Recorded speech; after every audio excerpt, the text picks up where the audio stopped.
Chapter 19. Vinyl woke from chilly tendrils of air brushing against her cheek. She shivered and tried to sink deeper under the covers, but the movement only brought the cold wind to the rest of her body. With an angry grunt, she threw the covers aside and sat up to find the source of her discomfort. It wasn't difficult. All the light in the room came from the window, drawing her eyes like moths to a flame. The window was wide open, letting all the heat escape into the atmosphere. Octavia stood in front of it, her face out of view as she peered out at the not-so-distant campus. Her charcoal mane and tail swayed gently in the light breeze, yet she didn't seem even remotely bothered by it. Seized by a curiosity that stifled her shivers, Vinyl slipped out of their makeshift double bed and trotted quietly over to her filly friend. Upon closer inspection, Octavia's eyes were wide open in an attempt to absorb as much light as she could. "Babe," whispered Vinyl, placing a hoof on her cellist's shoulder. The mare in question giggled, a smile spreading across her face like fire in a hearth. "Look at the city, Vinyl. Isn't it lovely?" For the first time that morning, Vinyl looked out the window. It took a moment for her to realize what had changed, but once she did, it seemed so obvious that she felt a little silly for not noticing earlier. Hot damn, that's a lot of snow. Everything from the trees to the rooftops was covered in glistening whiteness, fresh from a night of silent descent. Even the Pegasus-exclusive buildings above were coated in snow that had fallen from clouds even higher than theirs. Some ponies were already out there pushing big plows to get the paths clear before the day truly began.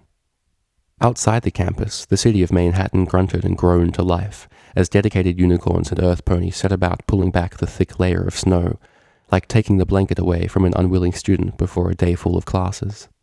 A few playful Pegasi chased each other through the sky over the campus, their distant laughter giving the scene a cheerfulness that dispelled the usual uncomfortable nature of snowfall. The sight brought forth a few flickering memories from the back of Vinyl's mind. She remembered playing in the street with her neighbors, using her magic to form the snow into funny shapes. Shock rippled through her as she realized those days were over 10 years ago. Swallowing back her uneasiness at the realization, she tried to distract herself with monotony. Right, what's on the agenda? Well, she thought, first they would need to get some breakfast. Oh, sweet Celestia, it's Octavia's birthday tomorrow, and I don't have a present! Panic shot through her body, and she stiffened visibly, eyes bulging. Almost immediately, the rational part of her brain, which had been growing stronger as of late, kicked in, and reminded her that she still had an entire day to find a gift. Her limbs relaxed, and she almost sank to the floor in tentative relief. Yes, there was still the matter of finding a suitable gift, but how hard could that be, really? Vinyl glanced towards Octavia to see if she'd noticed her little panic attack. It was difficult to tell, however, as the grey mare was no longer there. The sound of water splattering against tiles reached her ears, presenting the answer to her unasked question. It seemed Octavia had left Vinyl to enjoy the view while she got ready. The unicorn smirked. Luck seemed to be on her side today. She quickly trotted over to some school supplies and found a pen and paper. Thinking quickly, she wrote a vague note explaining that she had to go out for a while. It wouldn't hold up in court, but it would be enough to get her a few hours of present hunting. With the note left noticeably on the bed, Vinyl slipped on her greyish-purple boots and beanie and darted out the door. As she trotted down the hall, she wondered if Octavia was just now exiting the bathroom and reading the note. A slight panic overtook Vinyl's motor functions, making her leap down the first short flight of stairs in the stairwell without a single glance. Thankfully, no pony was in her way this time. Her glorious escape from beneath the eyes of the sexy cellist regime was complete. She thanked the stars that their room's window didn't overlook the path leading back to the main campus as she shuffled down it. The boots helped, but nothing was truly safe from Manhattan weather.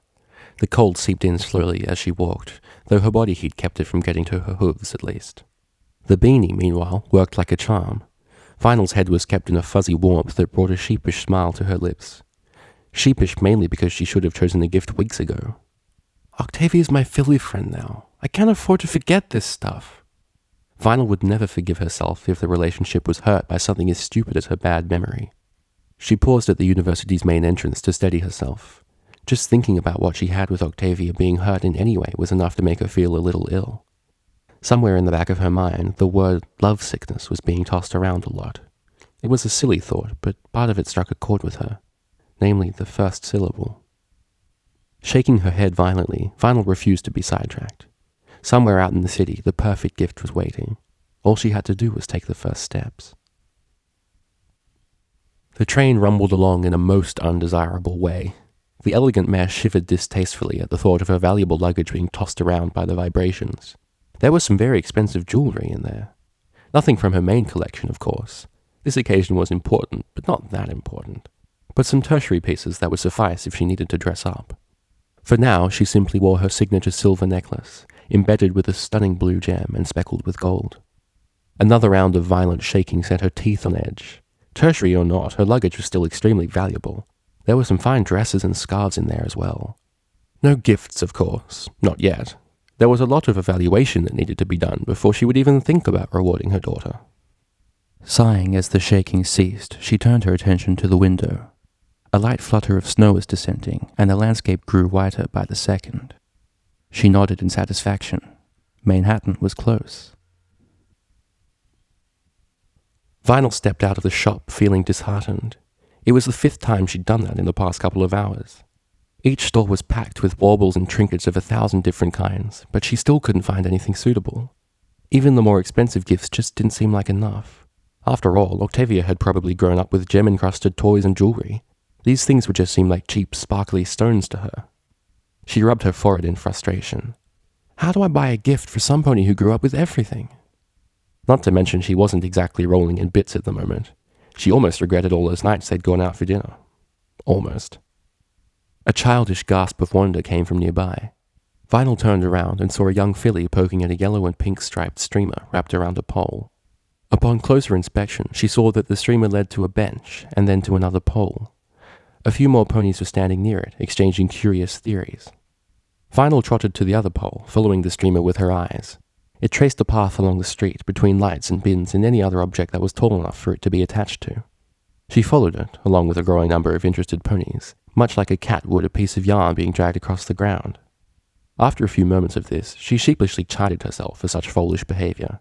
She had business to attend to. But as much as she wanted to get back to gift hunting, she really wanted to see where the streamer was going. So she quickly jogged after it, fully intending to return to the matter at hoof once her curiosity was satisfied. The colourful lead reached an end at a festive-looking light pole. Tinsel and little floating pom-poms orbited around it, bathed in a faint mint-green glow. A couple of other curious commuters had stopped to investigate the odd sight. "Is there a holiday coming up that I've forgotten?" asked one old mare as she balanced 3 shopping bags on her back. "Not that I recall," answered a stallion in a suit. A little blue filly squealed in excitement. "Look over there!" Every pony followed her gaze and found another decorated pole on a nearby street corner. Immediately, regardless of age, the group gleefully bounded over to it. Attached to the new pole was another streamer, this time leading down a different street. There was a growing hum of commotion in that direction, indicating they were on the right track. Vinyl grinned, unashamed to be enjoying the little hunt. It reminded her of old pirate stories about looking for treasure by following a special map.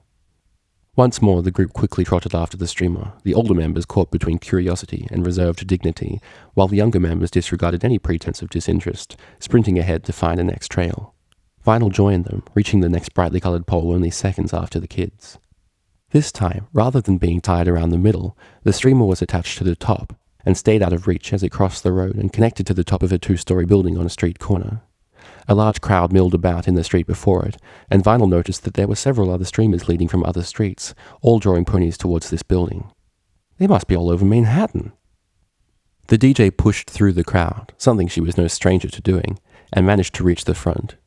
A double door dominated the front of the building, constantly held open by the unending torrents of ponies gushing in and out.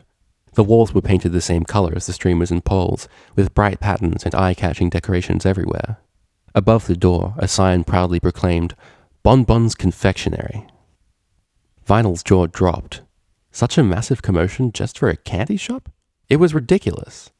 Yet, here it was, right in front of her. Ponies were entering with inquisitive expressions and leaving with bags of candy filled to the brim, chocolate smiles on every face. Whatever Bon Bon and Lyra were doing, they were doing it right. Shrugging, Vinyl let herself get carried inside by the current of customers. The interior of the shop's ground floor was even brighter than expected, with pale cream-green walls and a number of extravagant displays of culinary creations. There was no doubt about it, Bon Bon was a candy genius. Children ran amok in wondrous ecstasy, and adults desperately tried to retain their composure as they felt emotions they'd almost forgotten, the desire to once again be a kid in the candy store. Magical displays floated above it all, colourful wrappers dancing around in formation, each of them carrying a faint hint of green haze. The source wasn't difficult to spot.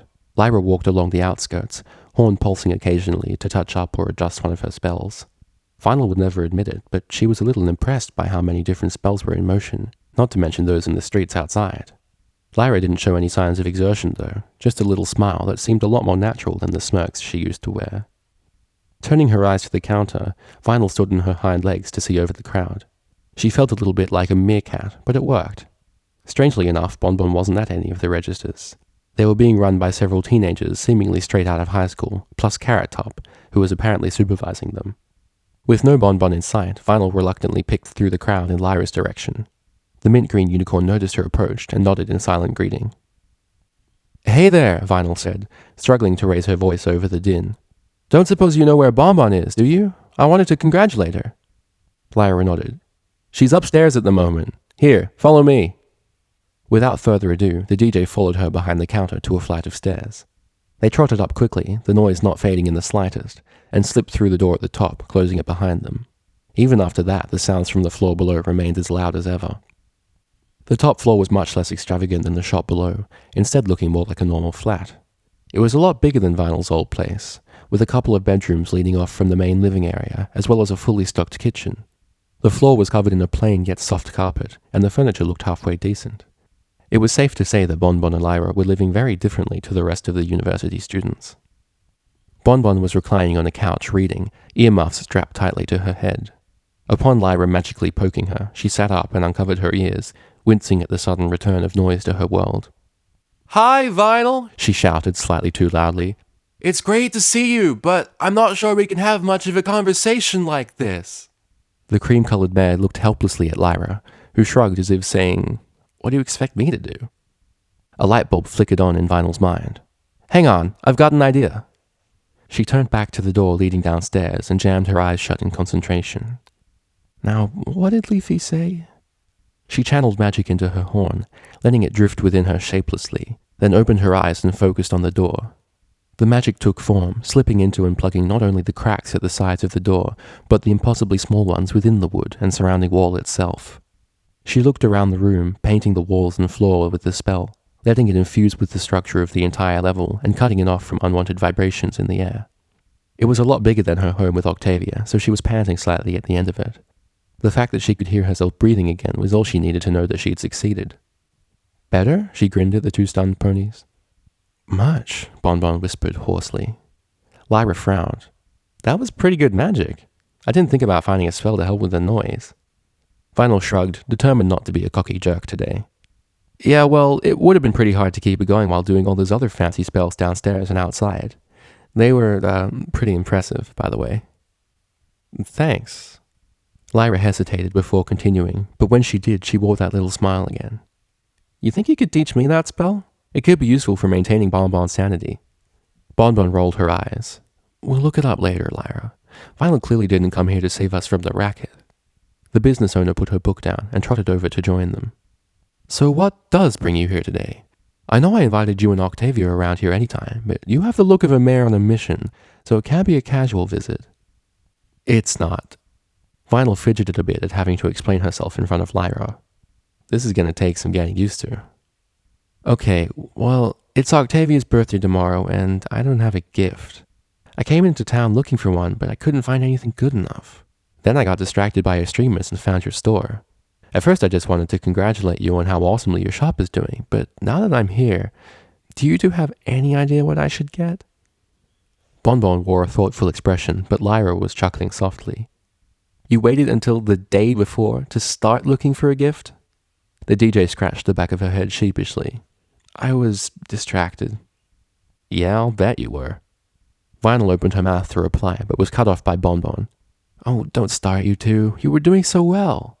"Vinyl, I'm guessing nothing in my store would really measure up to your Philly friend, right?" "Well, yeah, pretty much. No offense." "I understand. Have you considered that sometimes the best gifts aren't ones you can buy?" "You sound like an after-school special." Lyra snorted back laughter, but quietened at Bon Bon's unamused gaze. "Well, they were onto something. Lyra knows what I'm talking about. Why don't you two go walking and discuss it?" Now the cream mare looked amused. Her roommate looked as though she was about to protest, before slumping and jerking her head at the door. "Come on, we might as well." Vinyl didn't see this ending well, yet she followed the other unicorn downstairs regardless. Any progress was good progress, right? The second they were outside of the spell, noise returned like a hurricane, making them both constantly wince as they pushed through the crowd and out the door. Only when they were a full block away did the sound fade enough to allow speech without shouting. "I swear it wasn't that loud when I first got there," Vinyl exclaimed, rubbing at her ears as they walked. "Probably the contrast. We went from dead silence to utter cacophony," Lyra replied without breaking stride. "Who says cacophony?"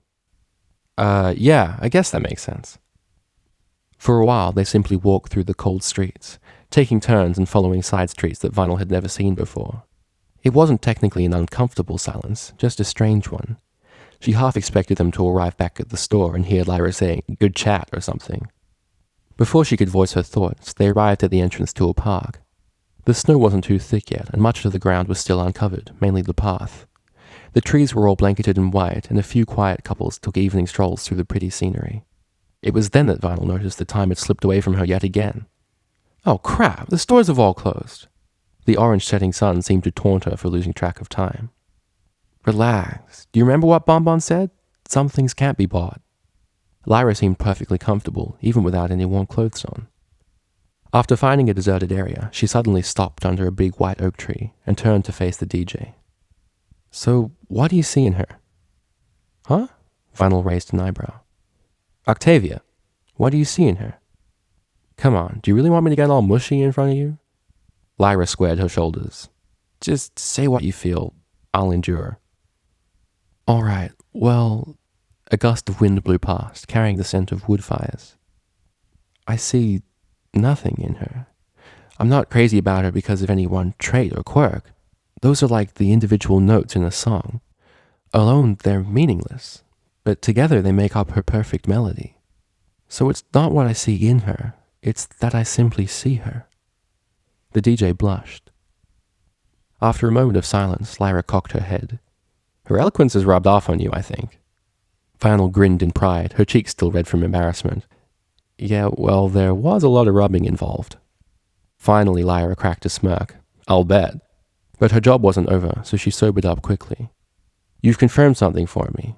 I know what you can give to Octavia. I was worried at first that you'd already given it, but now I know otherwise." "What are you talking about?" "You love her, don't you?" Vinyl's brain faltered for a moment, before roaring back to life. "I do." She knew she was wearing the dumbest deer-caught-in-headlights expression, yet there was no escaping the shock. The word that had been trying to catch her attention all day had finally revealed itself. "Have you told her that?" Lyra hinted with a smile. "Not yet." Vinyl was grinning so hard her cheeks ached. She desperately wanted to sprint back to the university, but there was one thing left to do. "You know, Lyra, you're all right." "You aren't bad yourself, Vinyl." That was it. There was no need for anything more than that. Vinyl nodded once more, then ran. The wind rushing through her mane, a perpetual grin on her lips, and the perfect confession of love brewing in the back of her mind. Can't buy that in a candy store.